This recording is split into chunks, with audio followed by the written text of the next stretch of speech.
Hey guys, welcome back for another video. We got a good one today. What we're going to be doing is we'll be going over every single top 25 matchup for week 8 of the 2024 college football season, and we'll be doing our best bets on all of the top 25 matchups. We'll break down who we think is going to win, lose, what the final score will be, the money lines, the spreads, and the over-unders. Make sure you hit that like button. Make sure you subscribe. If you have any comments about these games or any other games, drop them below, and I will make sure to respond. Every single week, we go over every single college football game, and we also do the same thing for every NFL game as well, breaking down our predictions, our money lines, our spreads, and the over-unders. Make sure you hit that like button. Make sure you're subscribed. If you are a football fan, if you are a sports fan in general, make sure you subscribe so you can follow along with us this football season. So let's go ahead and get started running through these best bets for all of the top 25 matchups. Kicking things off, we actually have 2 Friday night games starting things off. On Friday, October 18th at 8 p.m., we have number 2 Oregon Ducks sitting at 6-0. They'll be playing 1-5, the Purdue Boilermakers. Obviously, the Ducks coming off of that win versus the Buckeyes, the best win of the season so far. Purdue is coming off of almost beating Illinois, but they're probably the worst team in the Big Ten right now. When you look at these two squads, you have the Ducks coming in as heavy favorites. They have a 95.1% chance to win this game. They are 27.5 point favorites. The over-under here is 60.5. This is going to be a high-scoring game. Looking at the Ducks, obviously, they are led by Dillon Gabriel, who was the Heisman frontrunner coming into this season. Right now, he's closing in on 1,800 yards. He has 13 touchdowns, 3 picks. Purdue has been rolling out Card, but he was actually benched this past game, so they've kind of been bouncing back and forth with their quarterbacks. But the Ducks, they're rolling right now. So the biggest question mark starting out the season was their offensive line, buying time for Dillon Gabriel. They had no issues with the line this past Saturday, and Dillon Gabriel, he was dealing the ball. They were running the ball. They were passing the ball. Right now, they're averaging 34.5. They throw for 311.2. They run for 162.8, and their defense is only giving up 19.3. Looking at Purdue, it's the complete opposite. They're not very good on either side of the ball. So right now, they only average 23.7 points per game, and their defense is giving up 39 points a game. That is atrocious. There's going to be a lot of opportunities for the Ducks to move the ball, to score the ball here. Looking at the skill position players for the Ducks, we have Gabriel. We have James closing in on 700 yards rushing. We have Trey Johnson, Stewart. They should be able to win this game. They should be able to win it handedly. I have Oregon winning this game 42-13. So that's covering the spread, but I would be going with the under just because I think there's no reason for the Ducks to leave the starters in very long. As we're getting deeper into Big Ten play, keep everybody healthy. The next one's a Big 12 on Big 12 Friday night game at 10:15 on ESPN. We have 3-3 Oklahoma State Cowboys coming off the bye. They'll be playing number 13 BYU, who sits at 6-0, undefeated right now. And BYU has a 63.1% chance to win this game. They are 9.5 point favorites. The over-under here is 52.5. This is a potential upset game. So the Cowboys are coming off the bye. This is one of those games where you see that BYU could potentially drop one, but they are at home. BYU is a very tough place to play, and they are heavy favorites. Looking at the Cowboys, they had a lot of issues going into that bye week. What have they been able to sort out, if anything? So obviously they had issues at the quarterback position. Bowman closing in on 1,700 yards, 12 touchdowns, 8 picks. I said the whole season, this guy is not a good passer. People were loving it because he was averaging 350 per game. That's an issue. Teams are letting you throw the ball as long as you don't beat them with Ollie Gordon. They were perfectly fine, stacked the line, shut down Gordon, and you can't win. That's exactly what happened. Now Bowman is who he always was. He throws a lot of interceptions. This guy's like a 15th-year senior. He's never been a great quarterback. Can they get Ollie Gordon going? That's the massive question. He's the Doak Award winner from last season. 1,700 yards, 21 touchdowns. He's been virtually non-existent this season. That is a massive issue. They have to figure out something on the line. They must get the rushing attack going. Right now for the Cowboys, they're averaging 30.2. They're throwing for 302.8. That's not the problem. It's the running game. They're only averaging 91.2 yards on the ground. For a so-so team, that might be fine. For a Doak Award-winning team, that is not acceptable at all. They should be running for 170 to 200 yards every game. They need to double that right now. And their defense is giving up 27.2 points a game, 272.5 through the air, 235 on the ground. They give up 505 yards per game on offense, and they're only now getting into conference play. That's not a good thing right there. Right now, Bowman closing in on 1,700 yards. Ollie Gordon only has 384 yards halfway through the season. Not acceptable. And they have Stribling closing in on 600 yards receiving. Looking at BYU, this is a very balanced team. So Retzlaff closing in on 1,500 passing yards, 14 touchdowns, 5 picks. They're averaging 34.3. They throw for 254.2. They run for 140.2. But their defense only giving up 16.3 points per game. That is beautiful right there. They are a physical defense. They're going to seek to shut down the line of scrimmage, which means shut down Oklahoma State's rushing game. What have they worked on in the bye week? That's definitely going to show this week. Right now, I have BYU winning this one in a close one, taking it 28-27. So winning the game, but not covering the spread, but I will be going with the over. This is a potential upset game, but I think BYU pulls it out and they move on to the next one. And we're now moving on to our Saturday games. Kicking things off, we have a good one. We have an ACC matchup at 12 p.m. Number 6 Miami, 6-0, undefeated, coming off the bye, versus 4-2 Louisville Cardinals coming off the bye. These are two fully rested teams. This is going to be a good game right here. Right now, Miami is the favorite. They come into this game 5-point favorites. That line's kind of been bouncing up and down. The over-under here is 61.5. There's going to be some points scored here. But Miami has a 54.4% chance to win this game. It's practically a 50-50 matchup, but we know who the Miami Hurricanes are. They're coming off the bye. Under Mario Cristobal, they have yet to win a game after the bye week. So that's a massive test here. Can they get past the bye week curse? They definitely have the offense. So they have Cam Ward closing in on 2,200 passing yards, 21 touchdowns, 4 picks. They're averaging 47.7 points a game. That's a top 5 offense in the nation. One of the best, if not the best passing team in the country right now. They average 410.7 pass yards per game, but they can also run the ball. They're averaging 183.8 yards on the ground every game. But their issue has been if they can successfully run the ball second half, they need to get an early start running the ball first half. They've been very slow to get the running game going. Once they wear you down second half, that's when they start to get those holes. Versus the Cardinals, they need to get the running game going first quarter right off the bat. Right now, they have a top 25 defense, only giving up 18.8 points a game, and they're top 10 in sacks right now. They give up 213.7 through the air, one of the best rush defenses in the country, 89.7 yards per game on the ground. Obviously, they have Ward. This guy is a legitimate first-round quarterback, maybe the first quarterback taken, and they have an extremely deep offense. They have Martinez, Fletcher, Lyle, Restrepo, George, Horton, Arroyo, Williams, so many weapons. Probably the best, if not a top 3 wide receiver core right now. They can play defense, they can pass, they can run. They've looked shaky the last 2 games.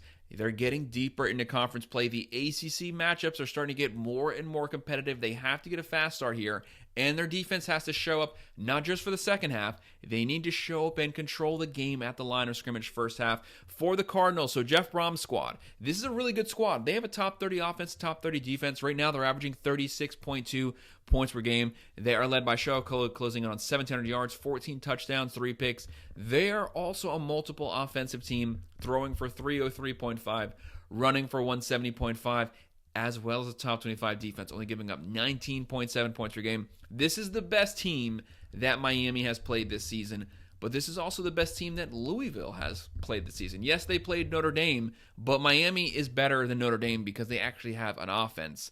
Looking at their skill position players, you have Tyler Show, you have Brown, you have Brooks, a very balanced team. Jeff Brom loves to work the portal, but he knows how to adapt his playing style to who he brings in on his roster through the portal. Right now, this game could go either way. There's going to be points here. I have Miami pulling this one out, though, at the end, as they usually do. Winning this one 34-27. I do have them covering the spread, but that's going to be slightly under. But like I said, those lines have been bouncing the whole week. This next one's a Big Ten on Big Ten matchup at 12 p.m. on Fox. We have 5-1 Nebraska, the stout defense, coming to number 16 Indiana, undefeated 6-0. This is an under-the-radar, really competitive game. It's two teams that played really solid defense, so this game is going to come down to who dominates the line of scrimmage. Right now, it's Indiana who is the favorite. They have a 76.4% chance to win this game. 6.5-point favorites. The over-under here is 50.5. This game is going to be close. This game is going to be physical. As I was mentioning, the line of scrimmage is what's going to decide this game. Who controls it on the offensive and on the defensive lines? Looking at Nebraska, they have Dylan Raiola coming to town. They have Matt Rule, a very disciplined team, and they have a top 10 defense right now. So right now, Raiola closing in on 1,400 yards. He has 9 touchdowns, 3 picks. They're averaging 28 points a game. They throw for 261.7. They run for 136.7. They're only giving up 11.3 points per game. Very physical team, only 84.2 yards given up on the ground. Matt Rule wants to establish this team from the foundation up at the line of scrimmage. A very slow, methodical team. They will wear you out. They will dominate the game second half. But Indiana under Cignetti, what a surprise team. They are lighting it up on both sides of the ball. So right now the offense is coming in. They have Rourke leading the way, closing in on 1,800 passing yards, 14 touchdowns, only 2 picks. They're averaging 47.5 per game. They have a top 5 offense in the nation right now at Indiana in Week 8. Props to them. Right now, they're throwing for 321.2, running for 200.3, so they're averaging almost 530 yards on offense every game in the Big Ten. And their defense, a top 15 defense, only giving up 14.8 points per game. And just like Nebraska, only 83.8 on the ground. Both teams dominate the line of scrimmage. This is going to be a tough one. It's going to be a run-heavy game. There's going to be passes. Raiola will probably make some crazy great passes. Rourke will make conservative, professional passes. He will get first downs. This game is going to be tough. Who is going to own the second half? Who's going to be the least tired second half? That's what's going to dominate this one. I could see Nebraska getting the upset here. They have the defense. When you have a defense like that, you can travel on the road. Defense travels. But I have Indiana's multiple offense making the difference. I have them winning this one 27-23, not covering the spread, and just slightly going with the under. The next game is another ACC matchup at 12 p.m. on the ACC Network. 4-2 Virginia Cavaliers versus number 10 Clemson Tigers, 5-1. Clemson, heavy favorites here. They have an 89.2% chance to win this game. 21.5-point favorites. I hate massive spreads for conference games. The over-under here is 57.5. Virginia's actually having a pretty decent team so far this season. Right now, they come in, they average 27.5 points per game. They throw for 271.2. They run for 174.8. This is the best Virginia team we've probably seen in about 5 to 6 seasons, and their defense is only giving up 22 points a game. But Clemson is one of the hottest teams in the nation right now. They are clicking on all cylinders. Since they got curb stomped by the Georgia Bulldogs week 1, they've been a completely different team. The offense is rolling. They're averaging 41 points a game, throwing for 287.7, running for 200.8, so averaging around 500 yards per game. And their defense, which was giving up about 30 per game, they have a top 10 defense, but they got started out pretty slow during that Georgia Bulldogs game. That number's been coming down every week. They've been getting consistently better. Like I said, a top 10 defense. They are giving up 21.7 points per game. They have the number 7 overall roster according to ESPN right now, but it's the offense that is leading the way right now. Year 2 under Riley is showing massive strides going forward. Props to Dabo Swinney. Right now, Klubnik closing in on 1,600 yards, but he's also running the ball. They have Maffa on the ground closing in on 700 yards. They have Williams at the wide receiver position. Clemson should dominate this game on both sides of the ball, but I hate massive in-conference spreads. I have Clemson winning this one, dominating the game, winning it 38-17, but not covering the spread, and I'm just slightly going with the under. Our next game is an SEC matchup at 12 p.m. on ESPN. 2-4 Auburn Tigers still trying to find their way. They'll be playing number 19 Missouri Tigers 5-1, coming off of that beatdown of UMass at UMass. Right now, Mizzou is the favorite, 67.9% chance to win this game. They are 4.5-point favorites here. The over-under is 51.5. This is a tough game. The reason that I say that it's tough is not because Auburn can score points, because they definitely can't. It's their defense. Under Hugh Freeze, they still have a really good defense, but they've been disappointing this season. They were supposed to take massive strides forward, win about 7 to 8 games. Now they're struggling just to get a bowl game this season.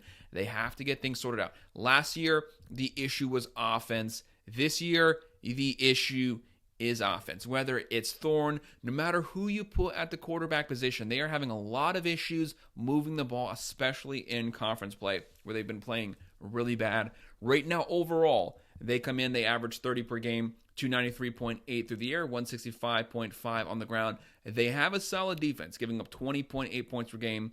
If you have a defense, it travels. So they might be able to keep this game close, but how long can they keep it close before the defense breaks? Right now for Mizzou, they're averaging 33.5, 255.3 through the air, 187.5 on the ground. A top 20 defense, only giving up 15.3. This is a physical team. They have the edge at the playmakers positions. Now for Auburn, Thorne, whoever they roll out at the quarterback position has to keep this game conservative. Don't have turnovers. Thorne, don't turn the ball over if it's you getting the nod. They have Hunter. They have Lambert Smith. Decent wide receiver core. Good run game for Mizzou. They have Cook, Noel, Weiss Jr., Burden. They have the edge at the skill positions, but I think the defense is going to keep this game close, but I ultimately have Mizzou getting the win here.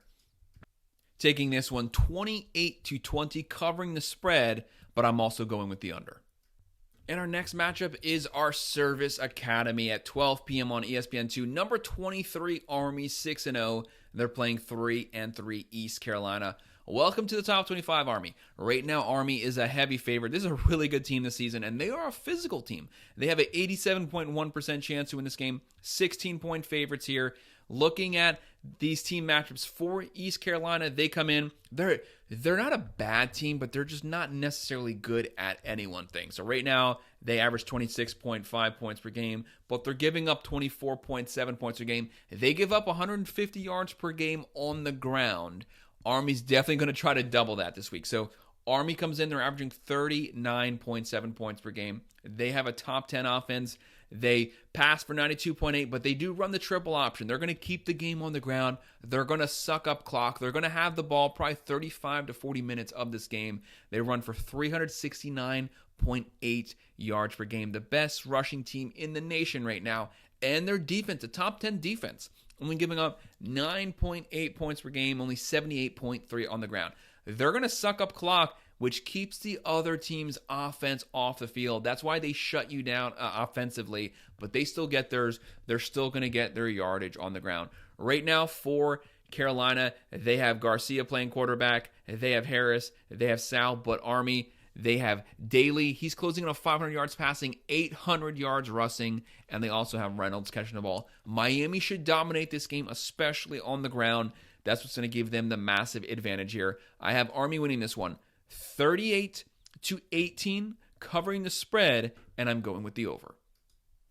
Next is one of the best matchups of the weekend at 3:30 p.m. on ABC. Number 7 Alabama Crimson Tide 5-1 versus number 11 Tennessee Volunteers, also 5-1. Who can give the other team their second loss of the season? But it's not just your second loss. It's your second conference loss in the SEC. So that potentially will take you out of running to make the SEC playoff, the SEC championship, potentially take you out of that running. Right now, Tennessee is the underdog. Bama's the favorite. They have a 53.6% chance to win this game. They are 3-point favorites. The over-under here is 56.5.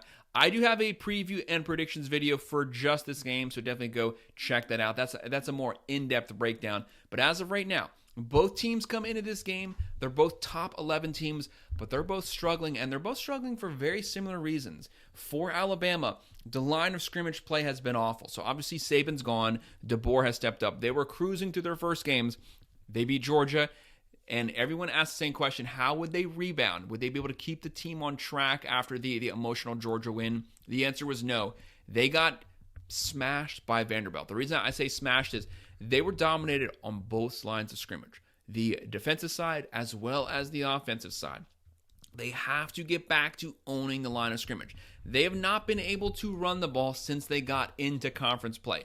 That is un-Bama-like. They need to generate a rushing game in conference play to help Milroe, who's basically been their main rushing weapon the whole time that they've been playing their conference games. That's not going to cut it. That's not going to work versus a lot of these other teams that you have coming to play on your schedule. They have to generate something there. And their defense has not been playing up to par. This is the worst Bama defense I've seen since prior to Saban being here. Right now, they are averaging 41.7 points per game on offense. That's great. 279.7 through the air, 179.2 on the ground. That's fine, but not in conference play. They're probably down to about 120 to 130 per game in SEC conference play. And on defense, giving up 20.8 points per game. That is not good. They need to get that down to about 15 to sub 15 numbers to have any chance in the playoffs versus those top caliber teams. Looking at Tennessee, right now they average 42.2 points per game. They throw for 247.2. They run for 246.2. Very balanced team. Probably the most balanced offense in the nation right now. But it's their defense. They're only giving up 10.7 points per game. They have a top 10 defense. They're top 10 in quarterback hurries. They're top 10 in sacks. And they only give up 79.7 rush yards per game. Bama's having issues running the ball, and they're going against a Tennessee team that has a stout defensive line. They seek to shut down the game. So if Bama wins this game, it's going to be vertically through the air. Milroe finding Williams. Right now, looking at the skill position talent, Bama has Milroe closing in on 1,500 yards. They have Miller closing in on 400 yards. He's on pace to be the leading rusher with only 720 yards. That's where the issue is. But Ryan Williams, what a freshman, closing in on 600 yards. For Tennessee, since they've gotten into conference play, Nico has not adapted to the pressure well. Josh Heupel has to dial up something to buy him some time to get him to play better. Right now, he's closing in on 1,300 yards. They have Sampson closing in on 700 yards on the ground. They have Thornton Jr. They have Squirrel White. They have the better skill position players right now. But according to ESPN, Bama has the number one roster. I have Bama pulling this one out. Having the ball last this game could come down to final possession. Bama wins it 30-28. They do not cover the spread, but I am going with the over.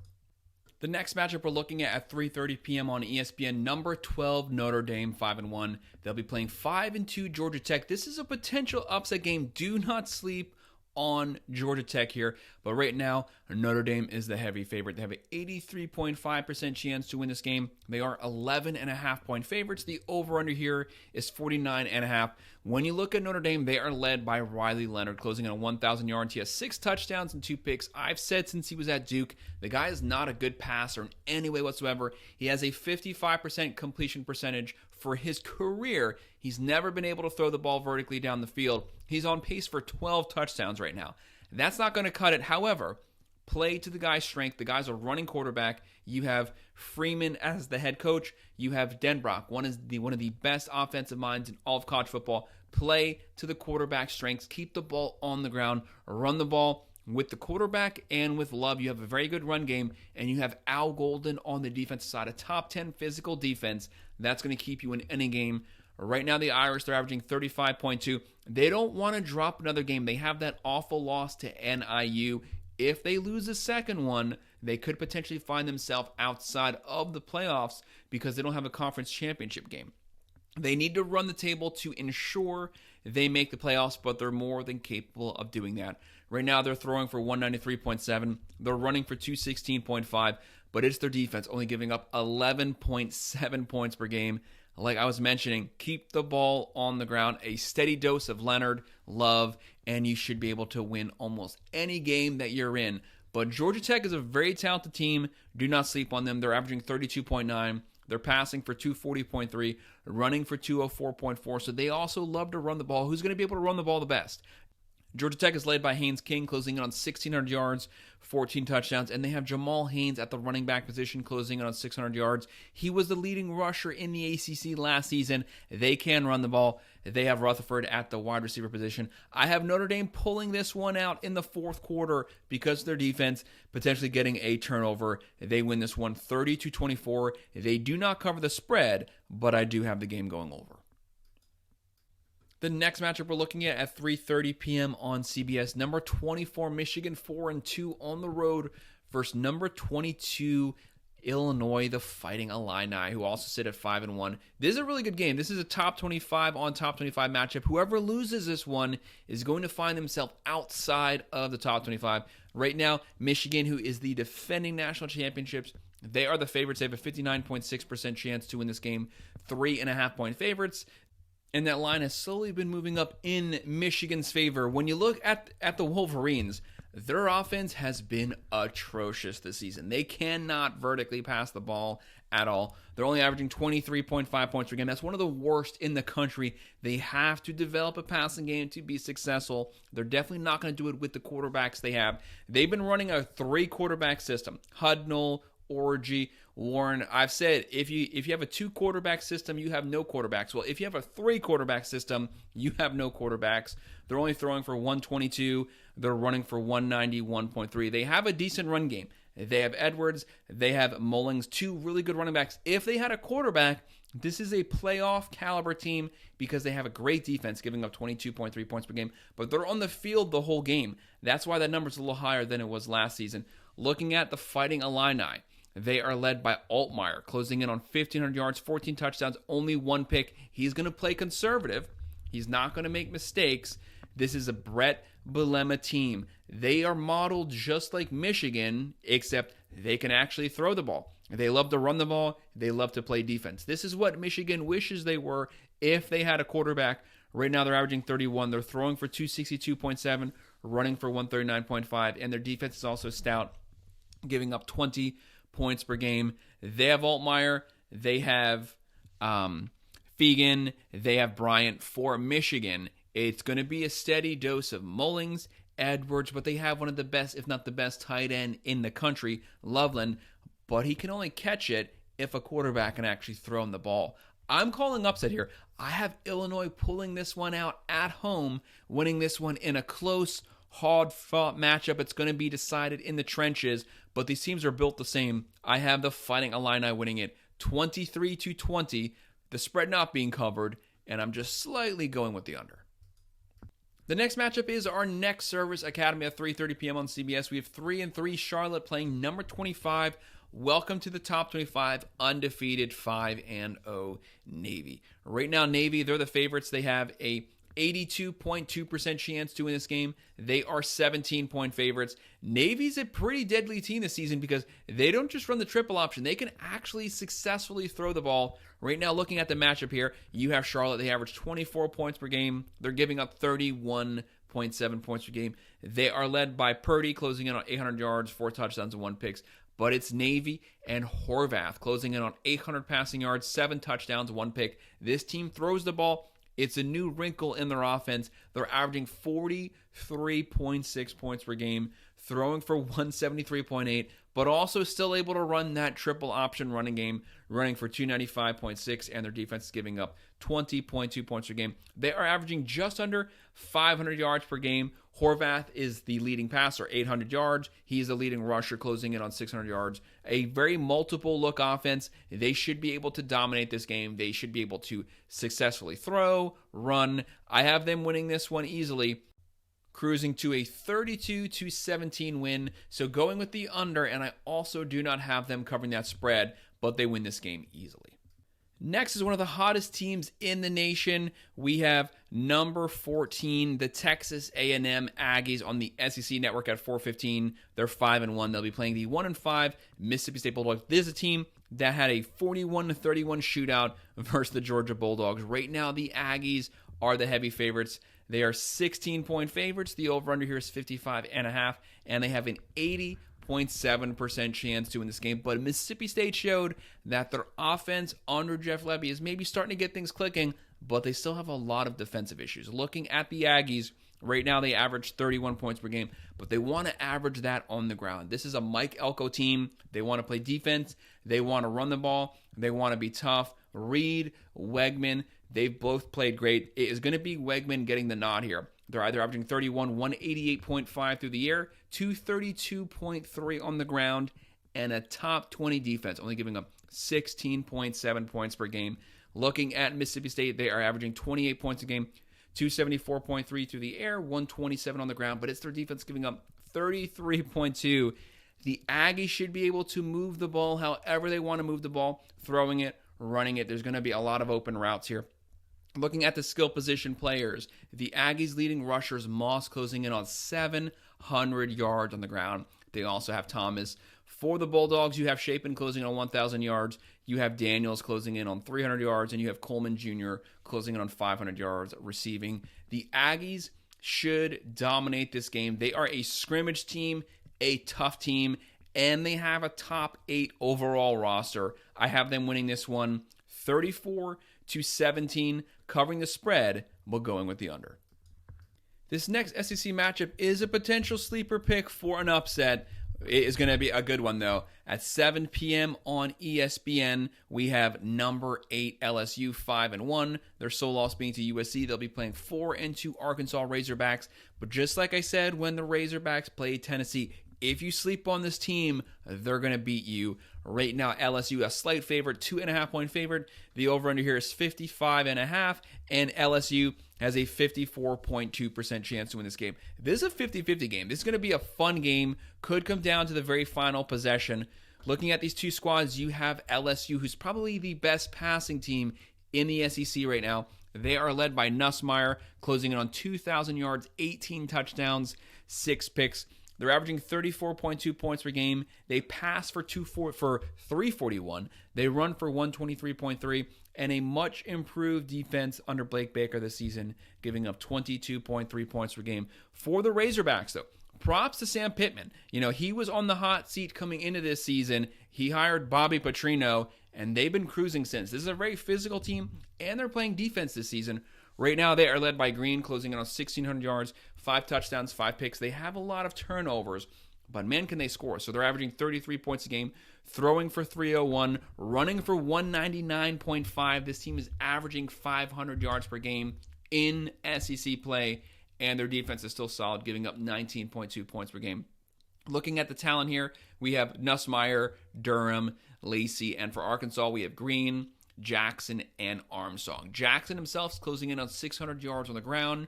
Armstrong closing in on 600 yards receiving. This is a game that could come down to that final possession. If Brian Kelly doesn't take the Razorbacks seriously, they're going to get punched here. They're going to lose. He's an experienced veteran coach. He will have these guys ready to play, but this is still a potential upset game.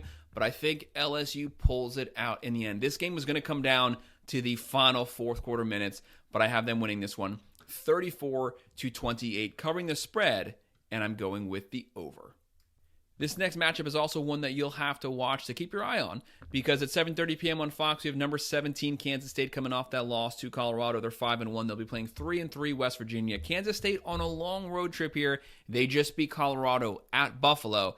Now they're having to travel all the way and beat West Virginia. They could be wore out, but they are the favorites here. They come into this game 3-point favorites. The over-under here is 55.5, and they have a 56.8% chance to win this game. But West Virginia is much better than their 3-3 record. They can move the ball on the ground. You want to be prepared for a physical matchup. Right now, Kansas State, they are led by Avery Johnson, closing in on 1,200 yards. He has 11 touchdowns, 5 picks. They're averaging 31.3 points per game. They're not a great passing team, throwing for 200, but they run the ball very well. They average 241 on the ground. They're only giving up 21 points a game, but it's their rush defense giving up 71.7 yards per game on the ground. That stacks up well versus a West Virginia team that loves to run the ball. It's hard to run on Kansas State, but boy, can you pass them. They give up 295.7 yards to the air. This is an awful secondary, but a really good defensive line. Looking at West Virginia, they average 30.2. They throw for 222.7. They run for 212.5, and their defense is giving up 26 points per game.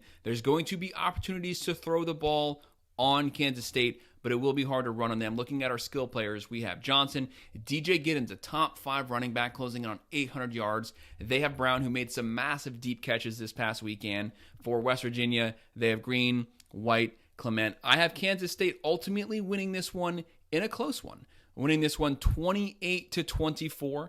I have them covering the spread, but I'm going with the under. But keep your eye on this one because West Virginia could potentially surprise us here. The next matchup is the game of the weekend, 7:30 on ABC. Number 5, Georgia Bulldogs, 5-1 versus number 1, Texas Longhorns, undefeated 6-0. Right now, Texas a pretty big favorite here. They are 5-point favorites. The over-under is 56.5. I have a prediction and preview video just for this game. This is going to be a good one. This is 2 of our top 5 overall rosters in all of college football. Can Texas maintain that spot at number 1? Right now, Georgia comes in, they're averaging 33.5 points per game, throwing for 326.2, running for 134. That's the issue. Just like Bama, this is a team that used to run for 180 to 200 per game. They've not been able to get the offensive line going. They're getting no push at the line of scrimmage, thus they're not having success running the ball, and their defense is giving up 17.2. That's not bad for your normal team, but for a Bulldogs team who's always sub 12, 17.2 seems awfully high. Looking at Texas, they're averaging 43.2. This is a top 10 offense, top 10 defense. They throw for 311.3. They run for 189. They're averaging over 500 yards every game. They can pass, they can throw, and a lot of that was without Quinn Ewers for 3 games, and they're still averaging 500. And a top 10 defense. They're only giving up 6.3 points per game. This is ridiculous. You see why Texas is the heavy favorite, but don't let that catch you off guard here because whenever a team is that favorite, sometimes the surprise happens. But they're only giving up 248 total yards per game on the defensive side. Looking at Georgia, they have Beck, they have Etienne, Smith. Texas is loaded. Manning, Ewers, Wisner, Bond. They are built right now to win the SEC. There's a team that can play multiple ways, passing, running. They can beat you on defense. Georgia's been a bit of a sleeper pick so far this season. They beat Clemson, and it's been steadily kind of just stagnant since then, especially the Bama game when they got down 28-0. They are having a lot of success passing the ball, but Beck just has some turnovers this season, the last 3 games. But it's the running game that is their weakness. Will they be able to generate a run game versus the Texas Longhorns? That's a rough team to try to get your running game going. I have Texas winning this game, and I do not personally have this game being close. I have Texas winning this one 34-23. I have them covering the spread, and I have them going over. In our second to last game at 7:30 p.m. on Fox Sports, 3-3 UCF, what a letdown they were. They were supposed to potentially compete for the Big 12 this season. Gus Malzahn is definitely disappointed. They'll be playing number 9 Iowa State, undefeated 6-0, in the front runner right now for the Big 12. They come into this game 14-point favorites. The over-under here is 49.5, and they have a 78.2% chance to win this game. UCF, we don't even know who's going to be playing quarterback. They're down to shuffling 3 quarterbacks. It's probably not going to be KJ Jefferson. They're averaging 30.7, throwing for 223.8, running for 268. They can move the ball on the ground. Their defense is giving up 23.7, but they have not been able to close games out. They have R.J. Harvey, though. 700 rushing yards. He's one of the best running backs in the country. But outside of him, a lot of issues, a lot of turnovers. They can get down to the red zone, but they can't punch it in. Looking at Iowa State, this is a really good team. Matt Campbell's squad is talented. They are deep. They are physical. Beck closing in on 500 yards, 10 touchdowns, 3 picks. They average 30.7. They throw for 254. They run for 174. They're only giving up 11 points per game. This team is so physical. UCF loves to run the ball. It's going to be very hard to run it on Iowa State. That's their specialty, is a physical line of scrimmage. I have Iowa State winning this one 27-17, not covering the spread, and I'm going with the under. And our final matchup, 2 of our new ACC teams at 8 p.m. on the ACC Network. Number 21, SMU, 5-1, a potential underdog to compete and make the ACC Championship. They'll be playing 2 and 4 Stanford.